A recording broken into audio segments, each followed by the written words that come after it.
हमें किसी भी परिस्थिति में हमारे स्वाभिमान को हमेशा ऊंचा रखना चाहिए। ये कहानी उसी के बारे में है। आपने ये देखा ही होगा कि बड़े बड़े शहरों में सार्वजनिक स्थलों पर कुछ भिखारी अपने कटोरे में पेंसिल, छोटा पॉकेट, बॉल पेन जैसी छोटी मोटी चीजें रखते हैं। एक दिन एक सज्जन ने एक भिखारी के कटोरे में 5 रुपए का सिक्का डाला। वो सज्जन सिक्का डालने के बाद वही खड़े खड़े उसके बारे में सोचने लगा। कुछ क्षण के बाद वो सज्जन वहाँ से आगे चलने के लिए मुड़ा। वो जैसे ही आगे चलने के लिए मुड़ा कि उस भिखारी ने उस सज्जन इंसान को रोका। भिखारी ने कहा, साहब रुकिए, आपने मेरे कटोरे में 5 रुपए का सिक्का तो डाला, किंतु आपने उसमें रखी पेंसिल या बॉल पेन नहीं ली।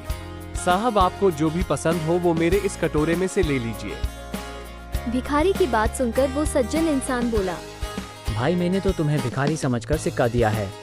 भिखारी ने कहा, नहीं साहब, आप उसके बदले में मेरे कटोरे में से कुछ ले लीजिए, भले ही क्यों ना वो चीज 1 रुपए की हो। अब वो सज्जन इंसान असमंजस में पड़ गया कि ये भिखारी है या दुकानदार। अब ये सज्जन इंसान भिखारी की तरफ देखकर थोड़ा मुस्कुराया।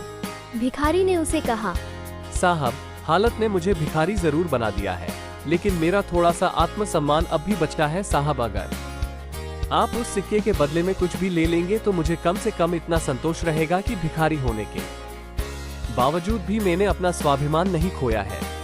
भिखारी की ये बात सुनकर उस सज्जन की आंखें भर आईं।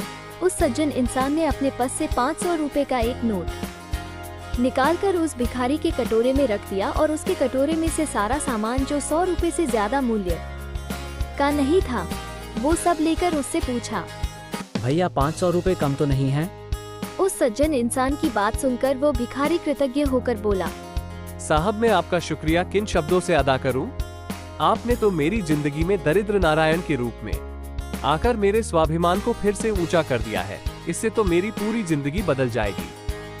मैं आज ही इन रुपयों से सुबह और शाम का अखबार बेचना शुरू कर दूंगा और फिर भिखारी बनकर कभी नहीं जीऊंगा।